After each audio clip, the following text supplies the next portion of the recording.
Om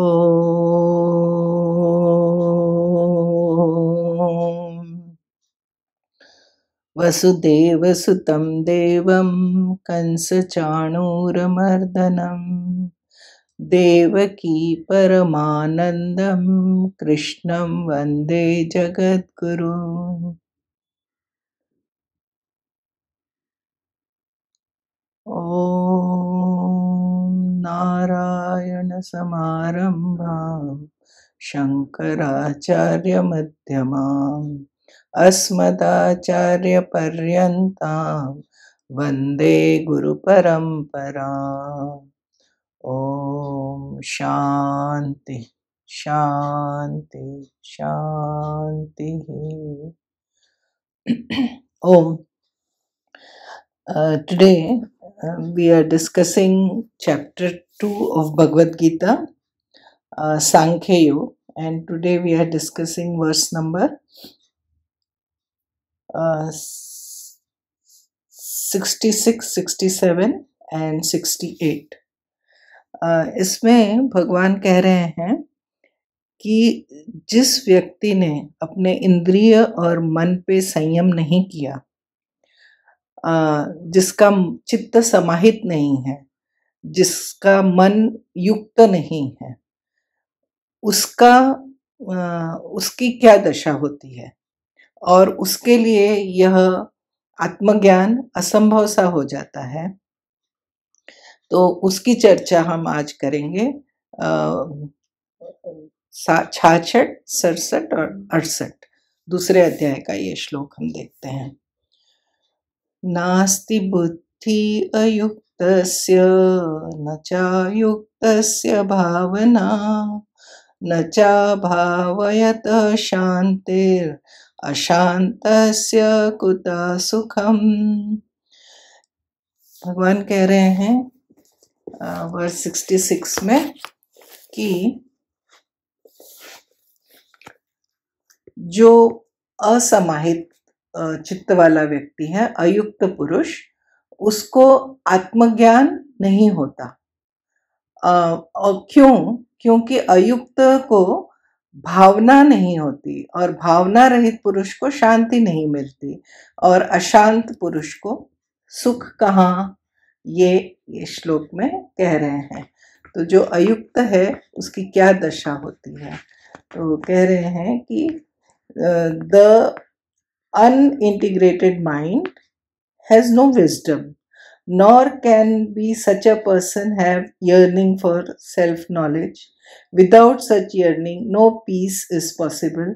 For one lacking peace, how can there be happiness? तो हम जो सुख का फॉर्मूला ढूंढते हैं वो ये भगवान कुछ और ही बता रहे। भगवान कह रहे हैं कि जो मन अयुक्त है, जो प्यूरिफाइड माइंड नहीं, अभी हमने इसके पहले के श्लोकों में देखा था, प्रसादम अधिगच्छति, मतलब जिसका चित्त राग द्वेष रहित है और समाहित है और अपने लक्ष्य की ओर लगा है, जिसका इंद्रियां और मन पे संयम है, उसको उसका चित्त प्रसन्न हो जाता है। लेकिन जिसका चित्त विक्षिप्त है, बहुत सारे विषयों की ओर लगा है, जिसका अपने मन और इंद्रियों पे संयम नहीं है, जो संयम रहित व्यक्ति है, उसका क्या होता है? वह व्यक्ति आत्मज्ञान से बहुत दूर है। क्यों? कारण कह रहे हैं कि उसको भावना मतलब ध्यान की क्षमता, जैसे किसी हमने श्रवण किया किसी विचार को, उसको फिर मनन करना है और निधिध्यासन करना है।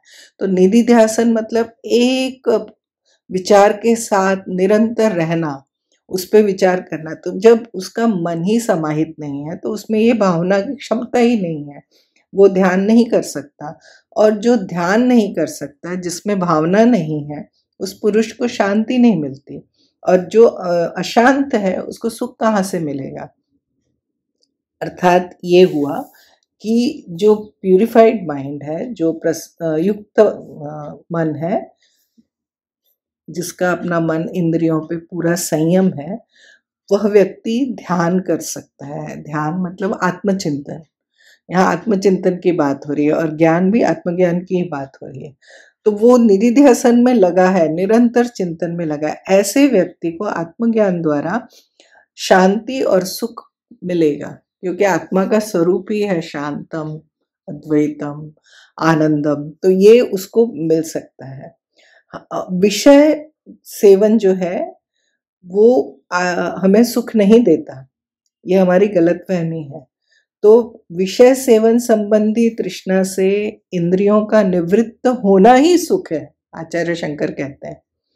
तृष्णा के रहते हुए सुख की गंध मात्र भी नहीं मिलेगी। तो अगर हम सुखी होना चाहते हैं तो हमको क्या करना पड़ेगा, हमारे मन को समाहित करना पड़ेगा, मन इंद्रियों पे हमारा संयम हो, और फिर निरंतर आत्मचिंतन में लगा हुआ जो चित्त है वह शांति को प्राप्त करता है।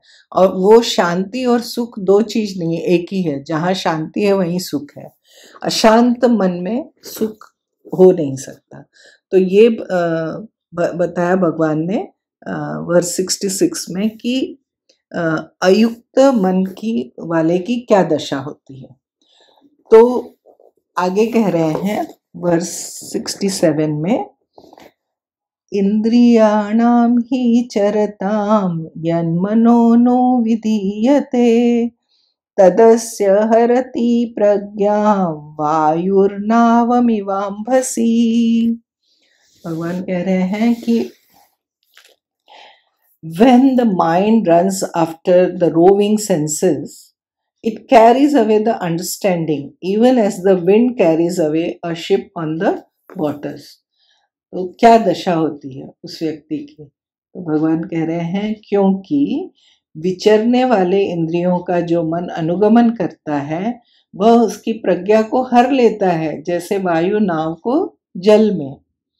तो ये एग्जाम्पल दिया कि कोई छोटी सी नाव जा रही है जल में, और हवा का झोंका, बड़ी बड़ी विंड आई, हवा आएगी, तो उस नाव की क्या दशा होती है।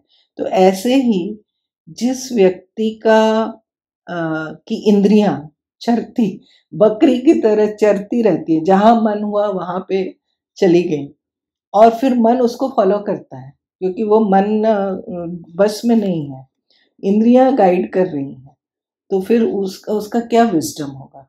उसकी प्रज्ञा को तो हर ही लेता है।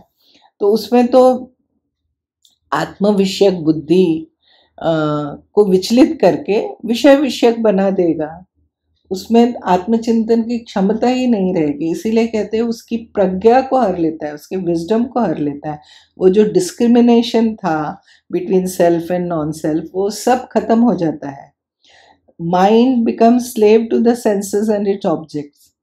आप सोचिए, एक इंद्रिय का बल ही इतना काफी है कि किसी को रुइन करने के लिए, और यहाँ तो हमें 5 इंद्रियां हैं जो हमारे वश में अगर ना हो। एक मन है मान लो, और उसकी 5 पत्नियां हैं, 5 वाइफ्स हैं, अब उस बेचारे का क्या हाल होगा। और 5 वाइफ्स ऐसी हैं जो उसकी बात सुनती नहीं है, वो अपने अपने विषयों में खींच रही हैं।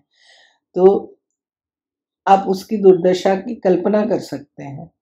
तो mind which is drawn to the object of senses will be subjected to emotions, passion, longing, impulsion. So buddhi loses its power of discrimination and mastery. इसीलिए अयुक्त पुरुष में बुद्धि नहीं होती, विजडम नहीं होता, उसकी प्रज्ञा हर ली जाती है। तो ये मतलब उसकी दुर्दशा, जो व्यक्ति ने अपने इंद्रिय और मन को संयम नहीं किया, उसका क्या हाल होता है, बेहाल होता है, वो हमने देखा वर्स 67 में। अब ये जो स्थित प्रज्ञ का प्रसंग चल रहा था उसको भगवान वर्स 68 में कंक्लूड करते हैं। तो वर्स 68 देखते हैं। तस्मात् यस्य महाबाहो निगृहीतानि सर्वशः इंद्रियाणीन्द्रियार्थेभ्यस्तस्य प्रज्ञा प्रतिष्ठिता। भगवान कंक्लूड कर रहे हैं वर्स 68, इसलिए हे महाबाहो, जिसकी इंद्रियों के विषयों से सब प्रकार से निगृहित हैं, उसकी प्रज्ञा प्रतिष्ठित है ना। तो कह रहे हैं कि O mighty armed he whose senses are all withdrawn from their object, his intelligence is firmly set। ये स्थित प्रज्ञ के लिए कंडीशन डाल दी भगवान ने। इंद्रियां और इंद्रियों के विषय से वो पूरी तरह से परावर्तित है, निगृहित, मतलब उनसे लौट आई हैं वो विषयों से इंद्रियां।